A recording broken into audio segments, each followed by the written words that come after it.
저는 누구보다도 굴곡 없는 어린 시절을 보냈습니다. 어릴 때부터 부모님의 일관적인 가르침이 있었는데 늘 부모님은 그저 열심히 그리고 성실한 사람이 되라고 말씀하셨습니다. 저는 그 말씀에 따라서 정말 열심히 그리고 성실하게 공부했습니다. 그 어린 시절에 그 열심의 결과는 참 기분 좋은 결과들을 많이 냈습니다. 저로 인해서 부모님이 기뻐하시는 것이 저는 늘 좋았습니다. 6남매의 막내였던 저는 그 누이 좋고 매부 좋은 그 열심의 결과물로 인해서 더 열심히 공부하게 된 거죠. 아마 몇 안 되는 시골 학교였기 때문에 가능하지 않았나 싶습니다. 그러다가 중학교 입학하고 중학교 2학년 때 음악 선생님을 통해서 성악을 하게 되었죠. 그 노래하는 것은 정말 신세계였습니다. 그리고 성악은 굉장히 매력적이었습니다. 왜냐하면 공부는 그저 열심히 해야만 하고 학년이 올라갈수록 점점점 그 성과는 잘 나지 않았어요. 그 성과라는 것이 뭐죠? 시험 성적에 따라서 학교에서 주는 그 성적표라든지 혹은 상장이라든지 뭐 이런 게 성과였죠. 그 성과를 가지고 집에 돌아와서 부모님께 보여드리면 부모님께서는 칭찬하시고, 이것이 바로 정말 열심히 노력한 이유가 되었죠. 그런데 노래를 하게 되면서 이것은 공부보다 더 쉽더라고요. 그 성과를 내기가. 공부하는 것이 조금 더 소홀해지죠. 왜냐하면 성악을 해서 성과를 내는 것, 그 성과라는 것이 부모님 기쁘게 해드리는 거, 상 타는 거, 뭐 이런 거죠. 그러다 보니까 자연스럽게 이제 성악에 더 열심을 내게 되고, 그렇게 해서 고등학교도 또 예체능계를 진학을 하게 되었습니다. 정말 열심히 했습니다. 그러다가 이제 입시를 앞둔 고등학교 3학년 2학기가 되었는데 아버님께서 학교를 찾아오셨죠. 그리고 일방적으로 저를 인문계로 바꾸셨습니다. 물론 어려웠던 가정 형편이었기 때문에 제가 성악을 공부하기에는 아마 역부족이었다고 판단하셨던 모양입니다. 또 아버님은 제가 노래하는 것을 그닥 좋아하지 않으셨습니다. 그저 공무원이 된다든지 또는 판검사 된다든지 뭐 이런 걸 좋아하셨죠. 뭐 제가 그게 될 수 있다고 생각했던 모양입니다. 그래서 결국은 성악을 포기하게 되었고, 그동안의 진짜 열심은 다 수포로 돌아가게 되었습니다. 정말 제게 있어서 가장 처음 겪었던 고난이 아니었나, 그렇게 생각이 듭니다. 참 힘든 시기를 보냈는데 정말 하나님은 놀라웠습니다. 하나님의 계획, 그 하나님의 계획은 저를 신학교에 보내시고, 그리고 그곳에서 이제 열심으로 신학교에서도 음악을 통해서 제가 여태까지 열심히 공부했던 그 음악을 통해서 더 효과적인 사역을 하게 하신 거죠. 그렇게 해서 전도사가 되었습니다. 제 전도사 시절의 별명은 제 주변 사람들이 저를 죽어라 전도사라고 불렀습니다. 보통은 토요일과 주일날 전도사들이 교회에서 사역을 하는데 저는 그냥 월요일부터 주일까지 사역을 했습니다. 그냥 교회 가는 게 좋았습니다. 그리고 교회 가면 꼭 제가 할 일들이 참 많이 있었습니다. 대부분 제가 하는 사역이 음악 사역이었기 때문에 콘티를 짠다든지 또는 편곡을 한다든지 또는 프로그램을 기획한다든지 등등 할 일이 참 많았습니다. 그래서 저는 정말 누구 말 따나 죽어라 열심히 전도사 생활을 했습니다. 근데 그렇게 한 열심, 그 열심히 해서 프로그램을 이제 마치고 그리고 열심히 해서 이제 행사를 마치고 난 다음에 오는 공허함이 제게 너무 컸어요.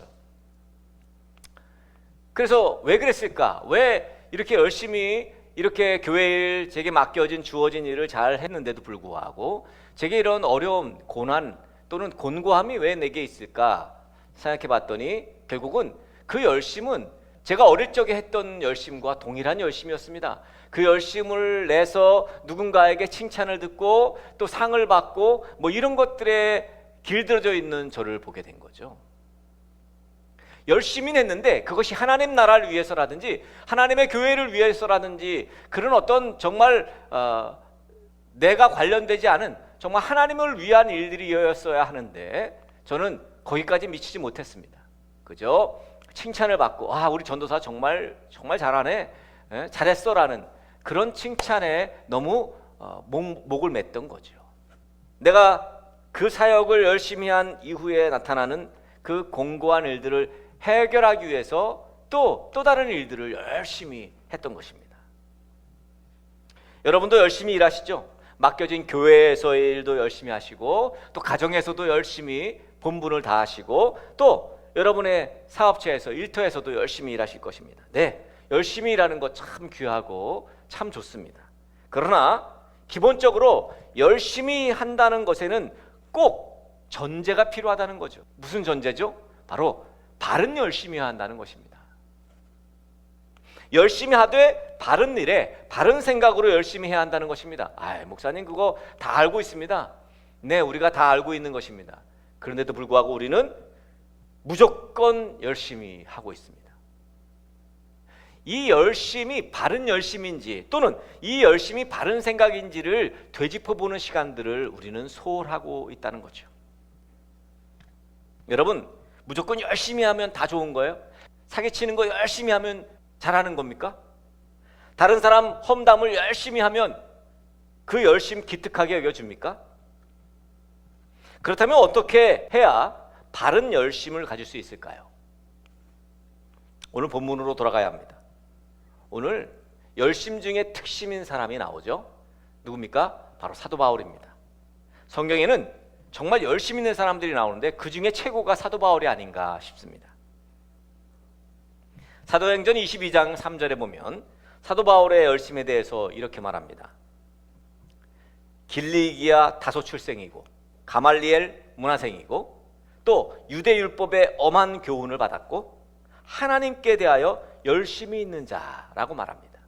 지금 사도행전 22장의 상황이 어떤 상황입니까? 바로 3차 전도여행을 마친 바울이 예루살렘으로 돌아가서 그 예수님이 그리스도이시며 예수님의 부활하심을, 승천하심을 그렇게 전하는 일로 말미암아 결박을 당하게 되죠. 그런 과정 가운데 사도 바울이 자신을 변호하면서 예수님 만난 과정을 지금 간증하는 내용이 사도행전 22장입니다. 그 내용 중에 여러분 예루살렘 사람들 보고요, 여러분 나도 길리기아 다소 출생입니다. 나도 가말리엘 문화생이었어요. 유대율법의 엄한 교훈을 받았고요, 나 하나님께 대해서 열심히 있었던 사람입니다. 그렇게 말합니다. 여기에서 바울의 중요한 열심의 단서가 나오죠. 사도 바울은 지금 예루살렘 사람들에게 나도 당신들과 같이 예수님 믿는 사람들을 핍박하며 율법의 의를 모든 것이라 여기면서 하나님께 열심이었던 사람이었다라고 커밍아웃을 합니다. 예수 믿기 전에, 예수님 만나기 전에 사울이었을 때의 자신을 말하죠. 그때도 열심이었습니다. 빌립보서 3장 5절에서 6절 말씀 보니까 바울 되기 전 사울에 대해서 또 자세히 말합니다. 8일 만에 할례를 받았고 이스라엘 족속이요 베냐민 지파요 히브리인 중에 히브리인이요 율법으로는 바리새인이요 열심으로는 교회를 박해하고 율법의 의로는 흠이 없는 자로다 그랬어요. 바울 되기 전에 사울의 열심은 어떤 열심이었습니까? 교회를 박해하는 열심이었습니다. 예수님 믿는 사람들을 박해하는 열심이었어요. 왜 그렇습니까? 왜 예수님 믿는 사람들을 박해하고 잡아들이고 그랬습니까? 사도 바울이 그 당시에 알고 있던 성경에 의하면, 그러니까 사도 바울이 율법을 연구하는 자 아닙니까? 율법을 연구해 보니, 그 성경을 연구해 보니 예수님 믿는 사람들은 정통 유대교를 거스르는 사람들이었어요. 자기가 맹신하고 있는 이 유대교를 거스르는 사람들이 바로 예수 믿는 사람들이었거든요. 그러니까 자기가 아는 정도에 의하면 저 사람들은 지금 이단인 거예요. 그래서 이러한 예수 믿는 사람들을 박해하는 것은 스스로 판단하기에 대단히 잘한 일이었던 거죠. 그렇게 스데반을 돌로 쳐서 죽이는 데 앞장서면서 그는 열심히 자기의 본분인 예수 믿는 사람들을 잡아들이고 예수 믿는 사람들을 핍박합니다. 자, 문제는 이 열심이 잘못된 열심이었다는 거죠. 열심히 속도를 내는데 방향이 잘못되었다면 이것만큼 낭패가 없습니다. 자신이 열심으로 하나님을 섬긴다고 하지만 그 열심으로 하나님 마음을 아프게 하고 또 하나님의 일들을 방해하는 이 사울 같은 사람들이 얼마나 많은지 모릅니다. 안타깝게도 이런 예는 우리 주변에서 많이 볼 수가 있습니다. 그래서 사도 바울은 오늘 본문 15절의 고백처럼 어머니의 태로부터 나를 택정하시고 그의 은혜로 나를 부르시니까 그랬습니다. 그렇습니다. 하나님께서 사도 바울의 잘못된 열심을 가만두시지 않으시고 그를 부르시고 부활하신 예수님을 만나게 하시고 아라비아 광야에서 회개하고 깨닫게 해주시면서 바른 방향으로 방향 수정을 해주신 거예요. 그리고 사도 바울은 또다시 열심을 내죠. 이번엔 같은 열심이지만 사울이었을 때랑은 방향이 달라요. 속도를 열심히 냈습니다만 사울이었을 때의 속도와 지금 예수님 만나고 난 다음에 바울이었을 때 속도를 내는 그 방향이 다르다는 거예요. 바로 하나님 나라를 위한 열심, 예수 복음을 전하기 위한 열심이었다는 거죠. 사울이 바울이 되고 난 다음에 얼마나 열심이었는지를 알 수 있는 성경 구절이 있습니다. 바로 사도행전 24장인데요. 5절에 보니까 제사장 아나니아가 베르스 총독 앞에서 바울을 고소하면서 바울에 대해서 하는 말입니다. 이렇게 말합니다. 우리가 본 바로는 이 자는 연병 같은 자요, 온 세계에 있는 모든 유대 사람에게 소란을 일으키는 자요, 나사렛 도당의 괴수입니다. 연병 같은 자, 소란을 일으키는 자. 사도 바울은 한 도시뿐만 아니라 온 세계에 강력한 영향을 끼칠 정도로 열심이었다는 거죠. 그러나 이때 사도 바울은 올바른 방향으로 수종되고 난 뒤였기 때문에 하나님이 기뻐하시는 열심이었다는 것입니다. 여러분, 그러니까 방향을 올바로 설정하고 난 후부터 빠른 속도는 엄청난 시너지가 있다는 것입니다. 오늘 열심의 대명사인 사도 바울을 통해서 깨달아야 할 것이 있습니다.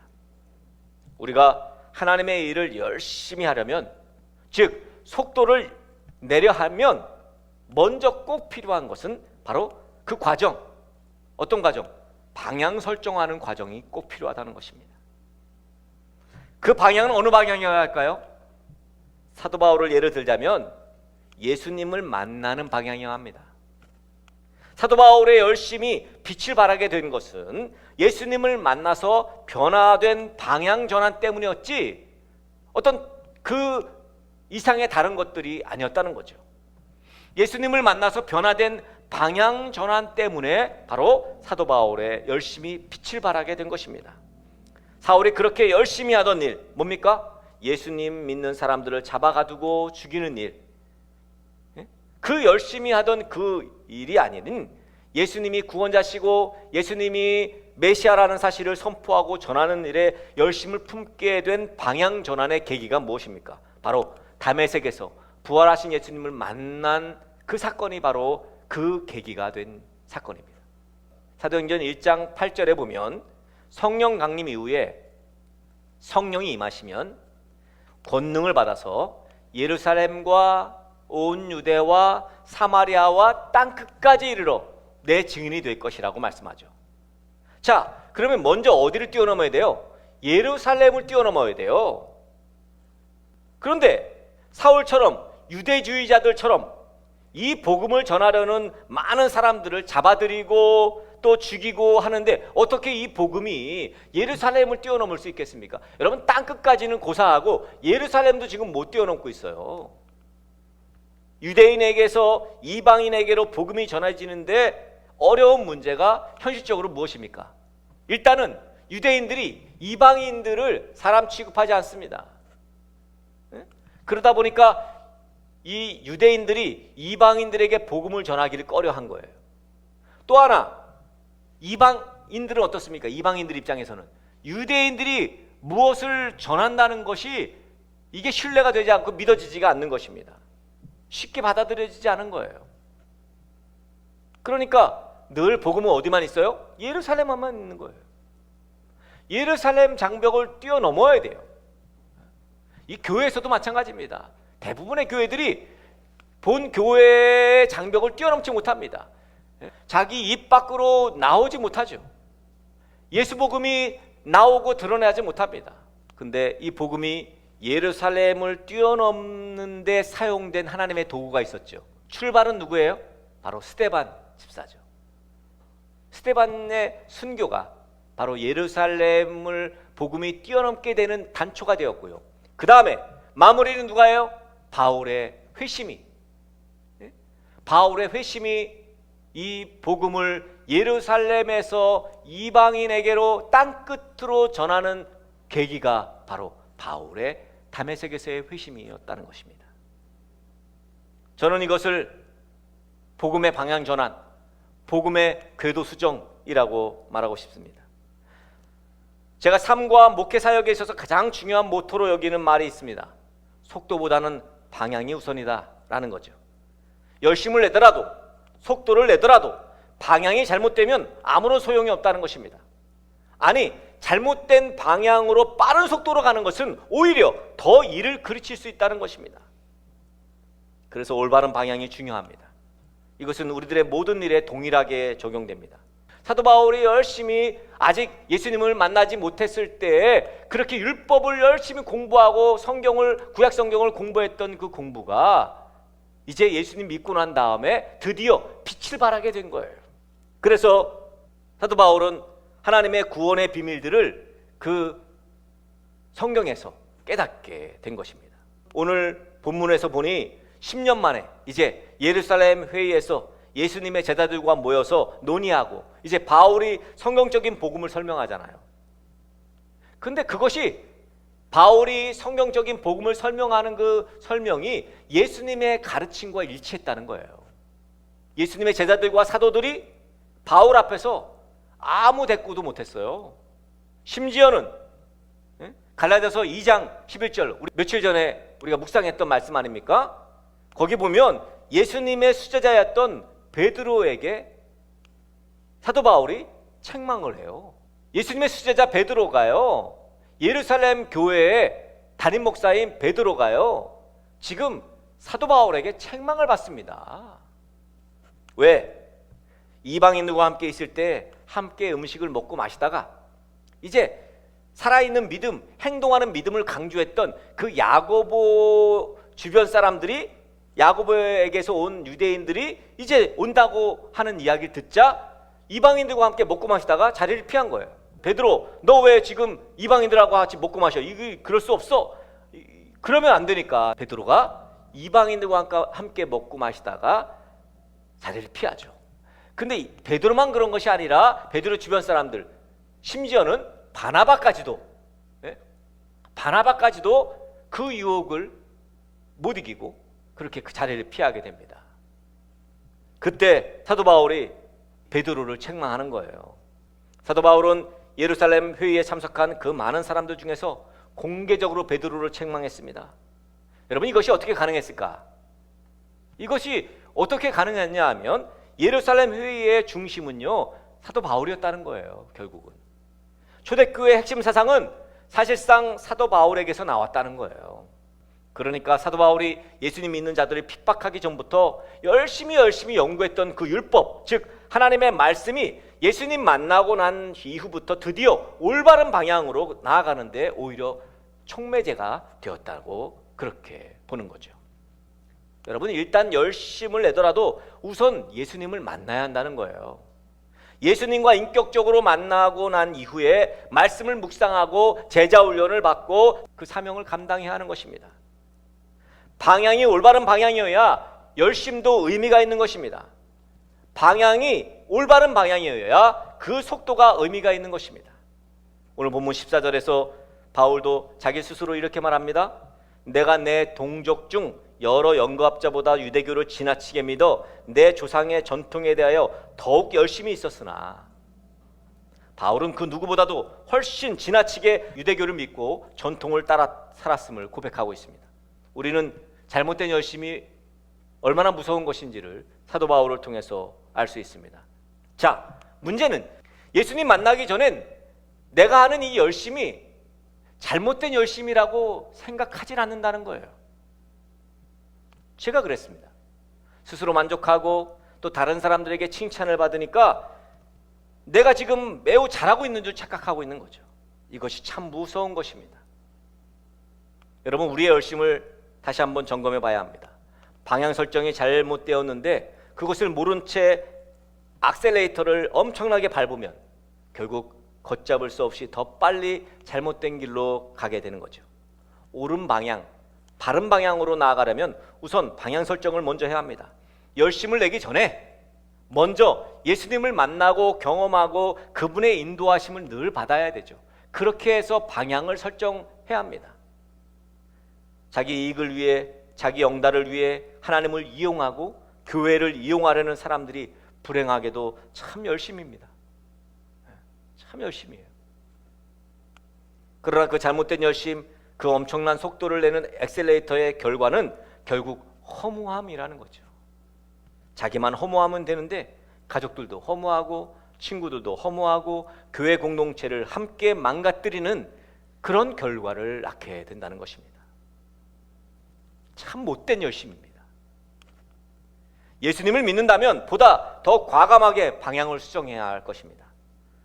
여러분, 우리의 열심이 헛된 시간 낭비가 되지 않도록 늘 먼저 예수님을 만나고 또 성령의 인도를 받으며 이 방향이 올바른 방향인지 확실하게 늘 점검받고 그래서 올바른 믿음의 방향으로 힘차게 속도를 내는 저와 우리 등대교회 성도들 되어지기를 주님의 이름으로 간절히 축원합니다.